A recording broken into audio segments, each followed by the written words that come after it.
저희가 이 오후의 시간에는 성경에 있는 큰 틀, 숲을 보는 시간들을 함께 나누고 있습니다. 이제 벌써 사무엘 상의 말씀을 나누는 시간이 되었습니다. 주보를 보니까 요즘 새벽 예배는 사무엘 하를 하고 있고, 오후 예배는 사무엘 상이고, 또 수요일 예배도 사무엘 상이고, 금요 기도에도 사무엘 상이 되었어요. 제가 억지로 한 게 아니라 지금 그냥 시리즈대로 쭉 가고 있거든요. 수요일 저녁도 지금 출애굽기부터 해서 쭉 와가지고 지금 사무엘 상 여기까지 왔고, 금요일 저녁에는 성경 안에 있는 기도의 사람들, 믿음의 사람들의 그 기도를 쭉 나누고 있는데, 지난주는 사무엘상 1장에 있던 한나의 기도이고, 이제 이번 주에는 그 사무엘의 기도거든요. 그러다 보니까 이게 이번에 일부러 한 게 아니라 최소 몇 달 전부터, 훨씬 전부터 이게 이렇게 쭉 이게 되었던 건데, 요즘 어떻게 전부 다 이 사무엘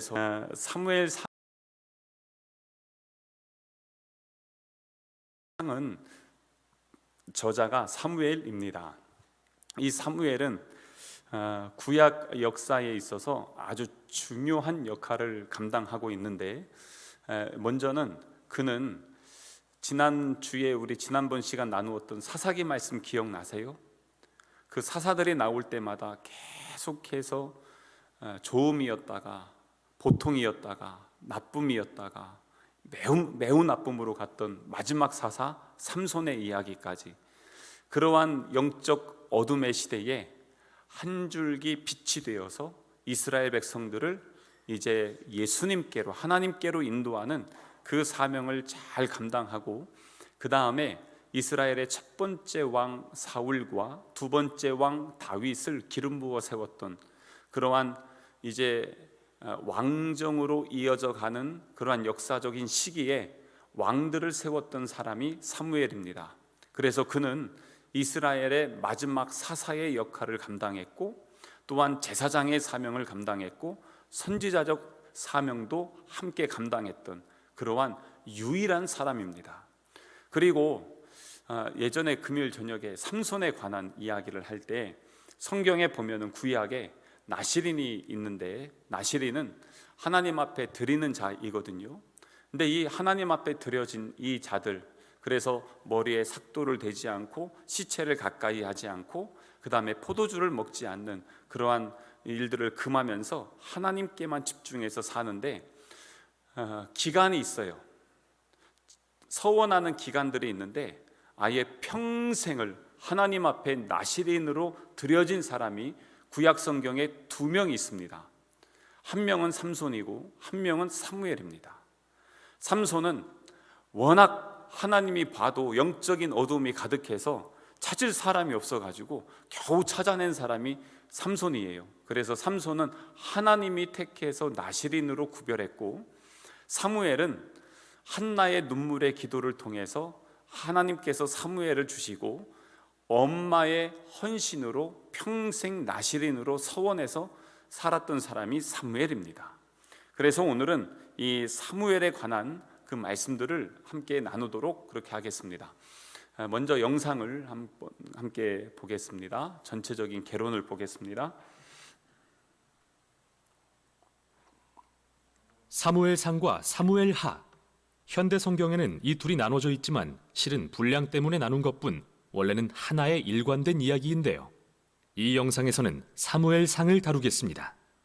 이스라엘은 이집트의 종살이에서 해방된 후 시내산에서 하나님과 언약을 맺고 마침내 약속의 땅으로 들어왔습니다. 그 땅에서 이스라엘은 하나님께 신실하고 언약의 계명에 순종해야 했지만, 사무엘상 앞에 나오는 사사기에서 보듯 이스라엘은 완전히 실패하고 맙니다.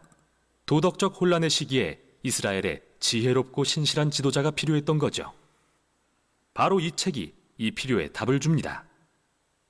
사무엘 상하의 이야기는 세 주요 인물에 초점을 맞추는데요. 선지자 사무엘, 이 책의 이름이죠. 사울 왕, 그리고 다윗 왕입니다. 이 세 명은 이스라엘을 사사들이 치리하던 지파들로부터 다윗 왕이 예루살렘에서 다스리는 통일 왕국으로 전환시킵니다. 이 책은 흥미로운 구성으로 세 명의 이야기를 네 부분에 걸쳐 엮어 놓았습니다. 사무엘은 첫 부분의 핵심 인물로서 지도자 겸 선지자이고 이어지는 두 번째 부분 사울 이야기에서도 중요한 역할을 맡습니다. 이 부분은 둘로 나뉘는데 처음은 사울의 집권과 실패, 다음은 그의 몰락과 비극적 죽음에 대한 이야기입니다. 그의 극적인 몰락은 다윗의 흥미진진한 집권 과정과 대조됩니다. 이후 다윗의 이야기도 둘로 나뉘는데요. 처음에 그는 성공 가도를 달리지만 이후 치명적인 실패를 저질러 자기 집안과 왕국을 서서히 무너뜨리고 말죠. 그리고 책은 전체 이야기를 회고하며 끝을 맺습니다. 그럼 이야기 속으로 들어가 볼까요? 첫 부분은 혼란의 사사시대가 배경이고 감동적인 이야기의 주인공인 한나라는 여인을 소개합니다. 한나는 아이를 가질 수 없어 오래 슬퍼했는데 하나님의 은혜로 마침내 사무엘이라는 아들을 갖게 됩니다. 기쁨에 찬 한나는 이 장에서 놀라운 시로 노래합니다. 그녀의 시는 하나님이 어떻게 교만한 자를 낮추시고 겸손한 자를 높이시는지, 어떻게 비극과 인간의 악에도 불구하고 역사 속에서 자신의 목적을 이루시는지, 또 언젠가 자신의 백성을 위해 기름 부음 받은 왕을 세우실 일에 대해 노래합니다. 한나의 시가 서두에 배치된 이유는 이 핵심 주제들이 이야기 전체에 걸쳐 등장하기 때문이죠. 다음처럼요. 사무엘은 자라서 이스라엘 백성의 위대한 선지자 겸 지도자가 됩니다. 그 당시 최대의 적수였던 블레셋과의 결정적인 전투에서 이스라엘은 교만하여 기도로 하나님의 도움을 구하는 대신 언약궤가 마법처럼 승리를 줄 거라 믿고 그걸 들고 전쟁에 나갑니다. 이러한 교만한 생각 때문에 하나님은 이스라엘을 패하게 하시고 그들은 언약궤를 빼앗기고 말죠. 블레셋 사람들이 언약궤를 자신들의 신인 다곤 신전에 두자 이스라엘의 하나님은 블레셋과 다곤 신을 군대가 아닌 전염병으로 물리치십니다. 질려버린 블레셋 사람들은 언약궤를 이스라엘로 돌려보냅니다. 이 짧은 이야기의 핵심은 이것입니다.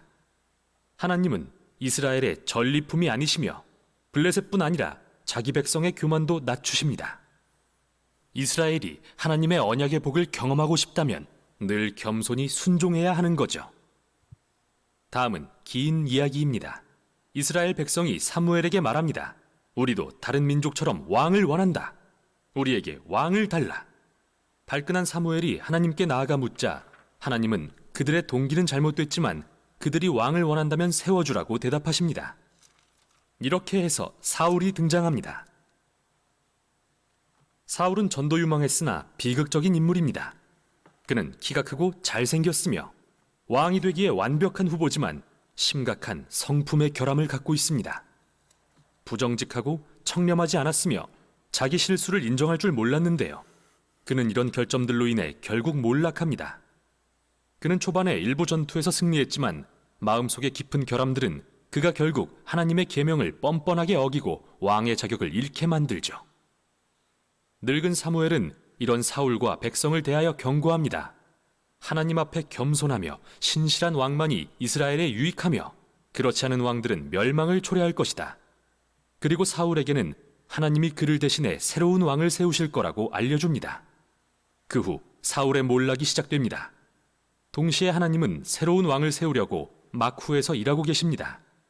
보잘것없는 양치기 소년 다윗. 왕과는 가장 거리가 멀어 보이죠.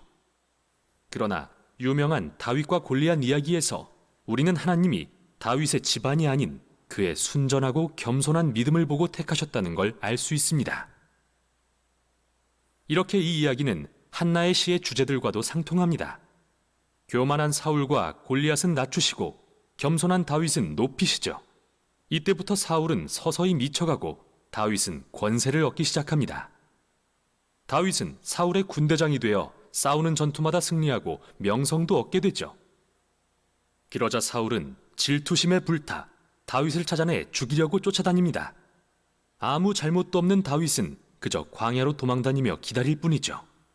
여기서 다윗의 진면목이 드러나는데요. 여러 번 사울을 죽일 기회가 있었지만 죽이지 않았고 사울의 악에도 불구하고 하나님이 자기 백성을 위해 왕을 세우실 것을 믿습니다. 또 흥미로운 점은 시편의 수많은 다윗의 시가 바로 이 시기에 그의 삶과 연관되어 있는데 한결같이 이러한 믿음을 표현하고 있다는 겁니다. 결국 이 부분은 사울이 블레셋 전투에서 패하고 처참하게 죽는 장면으로 끝납니다.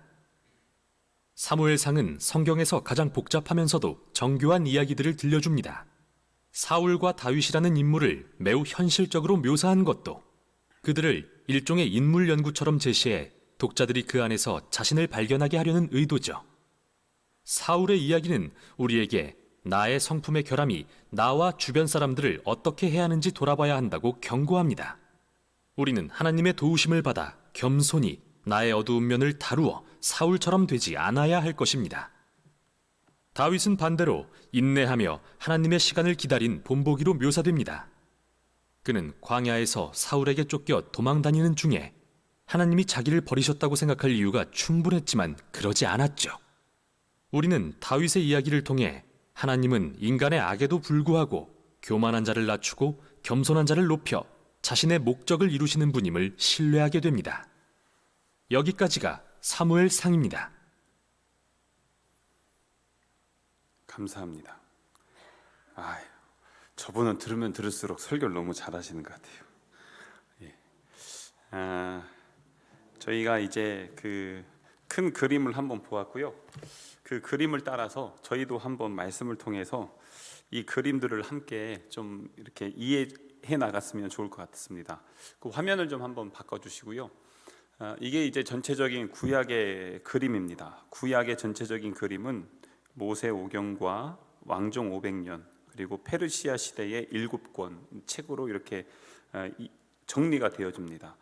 이렇게 쉽게 딱 보면은 그림이 조금 느껴지시나요? 모세오경, 창세기, 그 다음에 출애굽기, 레위기, 민수기, 신명기, 모세오경인데 이 창세기를 통해서 하나님의 마음, 열방을 향한 꿈, 그리고 만나 세대까지가 나오게 되죠. 만나 세대, 이 출애굽, 민수기, 신명기 다 만나 세대에 나왔던 이야기들이고요. 그러면서 이제 신앙 계승을 해야 되는데 좋은 신앙의 계승의 이야기를 여호수아에서 승리하는 이야기로 보여주었고, 그리고 신앙의 계승을 잘못한 이야기가 사사기에서 나오게 됩니다. 그러한 사사기의 사사들이 악하고 이스라엘 백성들이 하나님을 떠나 있었지만 룻기를 통해서 그래도 하나님은 이스라엘 백성들을 사랑하시고 하나님의 거룩한 뜻을 이어나가시고 계시다는 것을 룻기를 통해서 보여주고 있습니다. 그래서 이 창세기는 시간을 우리가 구분할 수 없어요. 이건 하나님의 시간이었기 때문에 그렇고요. 그리고 나서 이제 이 40년의 시간을 이제 출애굽기, 레위기, 민수기, 신명기이고, 그 다음에 여호수아와 사사기, 룻기 시간을 해서 350년입니다. 그리고 나서 이 왕정 500년인데 이게 언제가 되냐면 이 사무엘상 오늘 그 8장 있잖아요. 이 사무엘상 8장에서 왕을 요구하게 되고 이스라엘 백성들의 첫 번째 왕인 사울이 시작된 이후에 이 사울부터 시작을 해서 이제 여기 있죠. 이 사울 왕을 시작으로 해서 마지막 왕 시드기야까지, 이게 언제냐? BC 1050년에서 BC 586년경으로 대략 보고 있어요. 그래서 이 시기를 대략 한 500년 역사로 보고 있습니다. 그러니까 왕이 세워진 지 이 500년의 시간을 통해서 큰 그림을 한번 보여드리자면 이렇게 됩니다. 첫 번째 이스라엘의 왕은 사울 왕이었죠. 근데 사울 왕이 나중에 블레셋과 전쟁에서 죽습니다. 그리고 나서 이스라엘의 11개 지파의 왕으로는 이스보셋이라는 왕이 세워지고 밑에 유다 지파는 다윗 왕이 되어집니다. 그리고 나서 이 7년 반의 시간을 지난 이후에 그 다음에 이제는 다윗이 이스라엘 전체 지파의 통합 왕이 됩니다.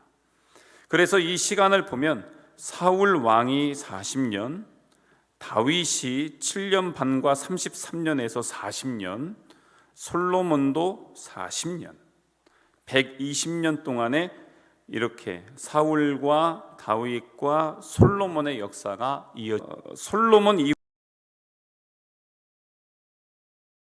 이후에 나라가 우리나라처럼 두 개로 분단이 되어지는데 여기는 르호보암, 여로보암이라는 왕. 그래서 여러분들 성경에 보면 북이스라엘이라고 있거든요. 북이스라엘은 바로 이 여로보암을 얘기하는 것이고 현재 이스라엘은 아닙니다. 현재 이스라엘은 어디냐? 여기입니다.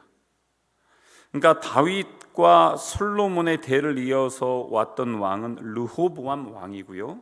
이 르호보암 왕 한참 지나서 마지막에 시드기야 왕까지 가게 되는데, 이것을 남유다라고 하고 그리고 이쪽을 북이스라엘이라고 이렇게 이야기를 합니다. 이 이야기는 나중에 또 자세히 나누어 드릴 수 있도록 그렇게 하겠습니다. 결국엔 이렇게 해서 왕정의 500년의 역사가 지나게 되면서 이스라엘은요, 마지막에 바벨론이라는 나라에 망하게 됩니다. 그리고 이 바벨론은 나중에 페르시아라는 나라에 망하게 되고요. 이 때에 사역했던 그 하나님의 인물들과 선지자들, 에스겔이나 아니면은 뭐 그 예레미야나 이런 사람들이 다 요쪽 이때 시대, 그 마지막 여기 잘 안 나오는데 예레미야나 이런 스바냐나 하박국 이런 사람들이 빨리 여호와께 돌아와라 하면서 했는데도 돌아오지 않아서 나라가 망했고, 그리고 나서 이 70년 동안 이스라엘 백성들이 바벨론의 포로가 되어지는데, 이 포로가 되어질 때에 포로지로 끌려갔던 사람, 그 두 사람이 바로 에스겔과 다니엘입니다. 그리고 이 사람들, 이 후손들이 이제 나오게 됐는데, 저는 다니엘을 참 좋아해요. 왜냐하면 이때도 바벨론 때도 이스라엘 민족들을 위해서 사명을 감당했고, 정권이 완전히 바뀌었어요. 바벨론 나라가 무너지고 페르시아 제국이 들어왔을 때도 총리로서 이스라엘 백성들의 그 안전과 번영을 위해서 사역을 했던 그러한 사람이에요. 다니엘은 계속 이어집니다. 그리고 나서 여러분 잘 아시는 에스라나 학개, 스가랴, 에스더, 느헤미야, 말라기, 이 책들이 이제는 뒤에 부분을 이루고 있게 되는 것입니다. 그래서 구약 성경은 이렇게 이루어지고 있다고 보면 돼요. 그래서 모세 오경과 왕정 500년 그리고 페르시아 7권의 이야기, 이것이 구약의 이야기입니다. 이 중에서 오늘 우리가 이 사무엘서가 왜 중요하냐면, 이 사무엘서는 이스라엘 백성들이 이제는 하나님이 왕이었음을 인정하지 않고 사람 왕을 구하는, 그래서 사람의 왕이 세워지는 때가 바로 이 사무엘 상에 있기 때문에 그렇습니다. 먼저는 그 그림을 하나 보면은요, 미스바 세대라는 단어가 나와 있어요. 도대체 이 미스바 세대가 무엇이냐? 아까 앞에서 말씀드렸지만 우리 이제 그 그림에서 볼 때 한나의 기도가 있었어요. 그리고 이 한나의 기도와 함께 이제는 사무엘이 태어났습니다. 사무엘은 나시린으로 하나님 앞에 평생 드려진 자가 되었어요. 그런데 이 사무엘이 이제 하나님 앞에 드려져서 성전에서 살게 되었어요. 성전에서 사는데 거기에 보니까 당시 제사장 엘리거든요. 엘리의 아들인 홈리와 비느하스가 있는데, 이 홈리와 비느하스가 거기에서요 온갖 나쁜 짓을 하는 것입니다. 그러면서 전쟁이 났어요. 블레셋과 전쟁이 났는데, 전쟁에 여호와의 법궤를 가지고 나가면 이기겠지. 그리고선 법궤를 들고 나갔는데 웬걸요? 그냥 완전히 대통 깨져버렸습니다. 그래서 여호와의 법궤도 뺏기고, 그 소식을 전쟁에 나갔던 엘리의 아들 홈리와 비느하스는 죽고, 그리고 그 소식을 들은 엘리는 뒤로 넘어져서 그 의자 다리가 부러지는 바람에 넘어가서 죽고, 이 소식을 들으면서 그때의 그 며느리가 아이를 낳는데 그 아이의 이름을 이가봇, 영광이 떠났다, 이스라엘의 영광이 떠났다 하면서 그 이름을 그렇게 지었어요. 그러면서 이제 제사장 사명 감당할 사람이 없으니까 이제 사무엘이 이 제사장의 사명을 감당하게 됩니다. 그는 여기저기 다니면서 요즘 우리 얘기하면 신방을 참 많이 했습니다. 그러면서 이스라엘 백성들을 모았습니다. 하나님께 돌아가자, 하나님 앞에 서야 된다. 그래서 이 이스라엘 백성들을 모았던 그 자리가 어디냐면 미스바라는 그러한 곳입니다. 미스바에 온 이스라엘을 모았어요. 그래서 지금까지 우리가 앞에 보았던 광야 세대가 있었습니다. 광야 세대, 출애굽해서 광야에서 태어나서 만나를 먹으면서 살았던 세대가 있다면, 이제는 시간이 지나서 이제 한 400여 년 지났죠. 그리고 나서 새롭게 나오는 사람들, 새로운 세대, 믿음의 세대, 부흥의 세대가 누구였냐? 바로 이 미스바 세대인 것입니다. 미스바에 모였습니다. 하나님 앞에 엎드려 회개하기 시작합니다. 이 소식을 듣고 블레셋 사람들이 쳐들어오거든요. 그런데 하나님 앞에 구하고 하나님의 은혜를 구하면서 하나님께서 이기게 해주셨어요. 그래서 이 미스바에 있는 이 사람들은 하나님이 함께 하시면 우리는 승리한다라는 것을 다시 경험하게 되는 것입니다. 이 세대가 바로 미스바 세대. 여러분들 우리 찬양 많이 하시고 좋아하시는 에베네셀 하나님 있잖아요. 감사하신 하나님, 에베네셀 하나님. 그때의 이 에베네셀이라는 이름이 미스바에서 이제는 이름이 지어지게 되죠. 무엇이었습니까? 여기까지 인도하셨다는 것입니다. 하나님이 여기까지 인도하셔서 우리가 살았습니다 라고 하는 것, 그것이 바로 이 미스바 세대의 탄생이 되어지는 것입니다. 그러니까 이스라엘 백성들, 하나님이 이 사무엘을 통해서 보여주시는 게 그거예요. 너희들이 나에게 돌아와서 나의 말을 청종하고 내 말에 순종하면 내가 너희와 함께 있고 내가 너희를 번성하게 하며 너희를 강건하게 하고 너희들을 풍족하게 하겠다. 어디서 많이 들어본 것 같지 않아요? 이게 어디서 그랬냐면 광야에서 모세에게 들었던 설교예요. 다 출애굽기, 레위기, 신명기에 나왔던 이야기들입니다. 특별히 신명기에 이 이야기들을 참 많이 해줬습니다. 그것이 그대로 그들의 삶에서 이루어진 것이 바로 이 미스바 세대였던 것입니다. 그런데 이렇게 하면서 이제 미스바 세대가 탄생이 되어지긴 했는데 이 이스라엘 백성들이 참 여기 보시면요, 이렇게 사무엘이 준비되고 사무엘의 부흥의 사역이 시작이 되었는데 계속해서 이 시대가 좀 잘 되면 좋겠지만 안타깝게도 사무엘이 밖에서 사역을 너무 열심히 하느라고 집안에 있는 자녀들 교육을 잘 못 시켰어요. 자녀들이 뇌물도 받고 잘못하고 암만 봐도 사무엘 아들들에게 제사장 선지자 사명 맡겨줄 수가 없다. 백성들이 볼 때도 그런 것이죠. 그래서 이 백성들이 요구했던 게 뭐냐면 우리에게 왕을 주십시오. 왕을 달라. 그래서 이스라엘 백성들이 그때 이제는 그래서 첫 번째 사울 왕을 보면은 사람들이 원하는 외모적 요구를 다 갖고 있습니다. 먼저는 키가 크고 잘생겼습니다. 그리고 그는 부모에 대한 효심도 크고 또한 정도 있고 책임감도 있었던 그러한 사람이었습니다. 그것을 앞에 내용에 쫙 얘기하거든요. 그러니까 성경에서 기록하는 건 뭐냐? 너희들이 원하는 왕은 이런 조건이냐는 것입니다. 사람들이 원하는 것은 외모를 보는 거예요. 그래서 이런 조건 저런 조건을 다 따져서 이스라엘 사람들 중에서 최고인 미스타 이스라엘을 뽑았어요. 그게 사울 왕이었던 것이에요. 그리고 그를 왕으로 세웠습니다. 그래서 이 사울이 이제는 초기에 정치를 하게 되는데 처음에는요 그냥 세울 수 없잖아요. 하나님이 성령을 부어주셨어요. 성령의 충만함을 받고 그가 책임감 있게 나라와 민족을 위해서 헌신하며 충성을 다했습니다. 나라는 부강했고 그리고 평화를 누릴 수가 있었습니다. 그랬는데 그가 이 13장과 15장에서 결정적인 실패를 2번 하게 되는데 전쟁을 하거든요. 전쟁을 하는데 여기에서 자기가 넘지 말아야 될 선을 넘기 시작합니다. 그 선이 어디였냐면 하나님의 말씀의 영역까지 넘어가게 됩니다. 그러면서 제사장 사무엘이 드려야 될 제사를 자기가 드리기 시작합니다. 하나님을 인정하지 않았던 것이고요. 15장에서는 우리 하나님께서 아말렉 사람들과 전쟁을 해서 그 사람들을 진멸하라 라고 했는데 진멸하는 것이 아니라 거기에서 가서 보니까 좋은 놈이 너무 많은 거예요. 다 없애고 버리려고 하니까 아깝죠. 그래서 그것들을 가지고 오기 시작합니다.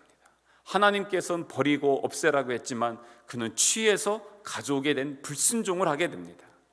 이미 그래서 우리 하나님께서 뭐라고 했냐면 이제는 내가 사울을 버렸다는 것이에요. 사무엘에게 그렇게 말씀하는 것입니다. 하나님 앞에 버림받고 그러므로 인해서 이 사울은요, 그때부터 악신이 들기 시작합니다. 고통 가운데 살게 되는 것을 보게 됩니다. 하나님은 이미 사울을 왕으로 버렸지만 그렇다고 해서 왕의 직분을 버린 건 아니에요. 그가 나중에 40년 왕의 자리였지만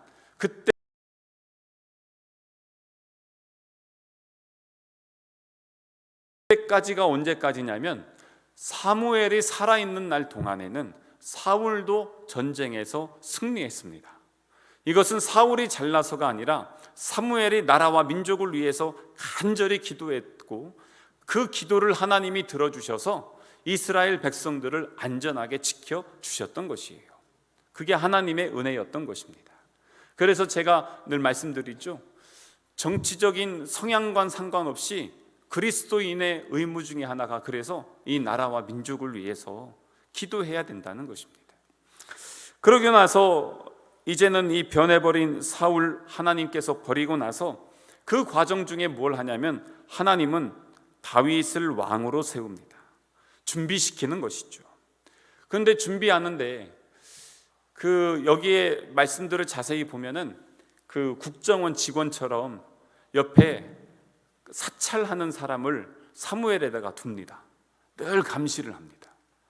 그래서 우리가 생각할 때는 다윗에게 기름 부을 때, 자, 내가 다음 왕으로 기름 부을 사람을 갖다가 해야 되니까 다음 미스터 이스라엘 나오시오 하면서 하나씩 나오고, 넌 아냐, 너도 아냐, 막 이렇게 했을 것 같죠? 아니에요. 예배 드리는 척하면서 조용히 누구도 모르게 기름 살짝 붓는 것입니다. 그렇게 해야 될 만큼 사울이 그렇게 만만한 사람이 아니었던 것입니다. 그렇게 하면서 다윗은 기름을 부음 받게 되고요. 그리고 나서 골리앗과 싸움에서 이기고 그 다음에 전쟁에서 이기게 됩니다. 그는 많은 명예와 부를 얻게 됩니다. 이제는 사울 왕의 사위가 되고 국방부 장관 그러한 자리까지 올라가게 되고, 그리고 이제 자기의 영적 멘토인 누가 있습니까? 사무엘이 있습니다. 얼마나 괜찮습니까? 잘 나가다 보니까 질투를 받게 되는 것이었어요. 그래서 이 질투 때문에 도망자의 삶을 살게 되고 광야로, 숲으로, 동굴로 들어가게 되는 것을 우리는 말씀을 통해서 볼 수가 있습니다. 너무 힘든 거예요. 그 기간이 10년이 넘는다 생각해 봐요. 그런데 아까 그 이야기에서도 나오지만 이 사무엘 상에 있는 말씀들을 그리고 하까지 쭉 보다 보면은 뭐가 나오냐면 시편이 계속 나와요. 이 다윗의 시편 중에 가장 많이 나오는 부분이 두 군데가 있는데, 하나가 어디냐면 이 도망자의 삶을 살아갈 때 시편이 가장 많이 나오고요, 또 하나는 언제냐면 압살롬이 반역을 해서 도망가 있을 때, 그때 또 시편이 많이 나옵니다. 그러니까 다윗의 시편을 보면은 그의 인생 중에서 가장 힘들고 고통스러울 때 그는 누구를 의지했어요? 하나님을 의지했어요. 그리고 그 주옥 같은 시편들을 우리가 지금도 읽고 묵상하고 있는 것입니다. 그런데 이 너무 힘들다 보니까 여기에 보니까 뭐라고 나오냐면 다윗의 망명이래요. 도대체 어디로 도망갔을까? 2번을 도망갔는데 어디냐면 블레셋입니다. 자기가 죽였던 골리앗이 살던 그 동네 가드 있죠. 여기에 도망갔어요. 처음에 도망갔는데 들켰어요. 막 그래가지고 미친 척하면서 침 질질 흘리면서 막 문빗장에다가 막 몸 비비면서 그렇게 하면서 사람들이 그때 지은 시편이 어떻게 나오냐면 저들이 나를 노려보고 저들이 나를 때리고 저들이 나를 학대하는데 주여 나를 도와주십시오. 나를 구원하시고 살려주십시오. 막 이런 고백을 하는 거예요. 그러면서 끝까지 오면서 저놈이 미친놈이 아니라 정상인 것을 우리가 보고 저놈 죽이겠다 하면서 막 오는데 끝까지 미친 척하면서 그러면서 이렇게 살아 돌아오는 비참한 지경까지 갔어요. 근데 나중에 여기를 또 들어가요. 근데 그때는 자기 주변에 군인들도 많고 600명 사람들 데리고 가니까 블레셋에서 여기 옆에 있는 해미읍성 같은 거 있잖아요. 그거 하나를 주었어요. 시글락이라는 동네에 그 지역에 성을 하나 주고 성주로 아예 딱 자리를 주었습니다. 그래서 그는 블레셋 나라의 장군이 됩니다. 다윗이. 그리고 이 블레셋이 이스라엘과 전쟁을 하게 됩니다. 전쟁을 할 때 다윗은 블레셋 나라의 장수로 이스라엘을 치기 위해서 징집되어서 가게 되는 그러한 비참한 지경까지 빠지게 됩니다. 이 전쟁에서 가다가 블레셋 사람들이 어떻게 다윗 저놈과 같이 우리 팀이 되어서 전쟁하냐고 다시 보내라고, 그래서 다윗은 돌아오게 되었고 사울은 이 전쟁에서 죽습니다. 다음에 이제 사무엘 하가 이어지게 되어지는 것이죠. 그래서 오늘 우리가 읽었던 본문 말씀 한번 보시겠어요? 자, 우리가 16장 보았죠. 16장의 7절 말씀 한번 보시겠습니까? 16장의 7절 여기 한번 제가 읽어드릴게요. 여호와께서 사무엘에게 이르시되 그의 용모와 키를 보지 말라. 내가 이미 그를 버렸노라. 내가 보는 것은 사람과 같지 아니하니 사람은 외모를 보거니와 나 여호와는 중심을 보느니라 하시더라. 아멘. 이게 왜 중요하냐면 사무엘 상과 하에 하나님의 중심 주제예요. 무엇입니까? 너희들은 외모 봤지 않냐, 그래서 사울 왕 세웠지? 사울 왕이 잘하든 그거예요. 사람들은 외모를 보지만 나는 이미 그를 버렸다. 여기에 있는 엘리압도 그렇지만 사울 왕도 버림을 받은 것입니다. 이 사무엘서의 가장 큰 중심 뭐냐면 하나님은 중심을 보시고 하나님 마음에 합한 사람을 하나님은 끝까지 포기하지 않고 세우시고 붙잡아 주셔서 하나님의 사람으로 나중에는 드높여 주는 것, 이게 바로 이 사무엘상의 핵심 주제입니다. 그래서 여기 있는 여러분들 할 때 아유 하나님은 중심을 보셔, 뭐 보통 이렇게 얘기하잖아요. 그렇게 하는데 이게 그 핵심 주제예요. 아, 하나님은 중심을 보시는구나. 우리의 마음과 중심이 어디에 있는지를, 그래서 이 사무엘 상 하에 있는 말씀을 통해서 한번 점검해 볼 필요가 있는 것입니다. 이렇게 해서 사무엘 상의 큰 그림을 한번 보여드렸습니다. 이제 집에서 성경을 읽으실 때 이것들을 하나씩 보면서 제가 수요일에도 한번 이런 말씀을 좀 드렸어요. 뭐냐면 그 말씀을 볼 때 저는 이렇게 이야기, 역사서가 있을 때는요 제가 그 현장에 한번 들어가 봐요. 그래서 이렇게 다윗이 기름 부음 받는 현장에 들어갑니다. 생각보다 엄청난 긴장감이 있어요. 왜냐하면 사울이 보낸 사람이 국정원 직원이 사찰을 하고 있는데 다윗에게 어떻게 기름을 부을까? 하나님은 가라고 했고 기름을 부어야 되는데 어떻게 부어야 되지? 여기에 그런 식으로 얘기합니다. 한번 잘 보시면 그 2절 한번 보시겠어요? 16장 2절 여기에 보면 이렇게 합니다. 사무엘이 이르되 내가 어찌 갈 수 있으리까? 사울이 들으면 나를 죽이리이다. 사울이 어느 정도인지 아시겠죠? 사무엘도 죽인다는 것입니다. 지금 자기를 기름 부어 왕을 세운 사람까지도 죽일 정도로 변질되어진 사람이 사울이었습니다. 사울이 나를 죽이려고 합니다 하니까 여호와께서 이렇게 합니다. 방법을 알려줘요. 여호와께서 이르시되 너는 암송아지를 끌고 가서 말하기를 내가 여호와께 제사를 드리러 왔다, 이렇게 얘기하라는 거예요. 그래서 사무엘이 가서 나 예배하러 왔는데 같이 예배하자 이러면서 거기서 조용히, 겉으로 볼 땐 예배인데 거기에서 한 과정에 기름 붓는 게 있었던 거예요. 자, 여러분 이스라엘의 다음 왕입니다. 기름 붓겠습니다. 이런 거 절대 아니에요. 이 분위기 아니에요. 그만큼 아주 쉬운 상황이 아니었어요. 그래서 여기 4절도 한번 보세요. 분위기가 16장 4절 사무엘이 여호와의 말씀대로 행하여 베들레헴에 이르매 성읍 장로들이 떨며 그를 영접하여 이르되, 떨면서 영접하며 뭐라고 하냐? 평강을 위해서 오셨습니까? 왜냐하면 사무엘이 오면은 이게 긴장감이 생겼다는 것이에요. 그만큼 사울과 사무엘의 긴장감 속에서 다윗은 기름 부음을 받게 되는 것이죠. 그러면서 하나님이 하신 말씀이 바로 나 여호와는 중심을 보느니라 라고 그렇게 말씀해 주셨던 것이에요. 이 말씀들을 쭉 읽으면서 이 주제를 가지고 사무엘상 하의 말씀을 쭉 읽게 되면은 또 다른 하나님의 은혜를 경험할 수 있고, 이렇게 현장에 들어가서 이 상황에서 나는 어떻게 할 수 있을까? 하나님 앞에 나는 어떠한 삶으로 중심을 보시는 하나님 앞에 설 수 있을까라는 것을 묵상하고 고민하면서 읽게 되면은 많은 유익을 얻게 될 줄로 믿습니다. 기도하겠습니다.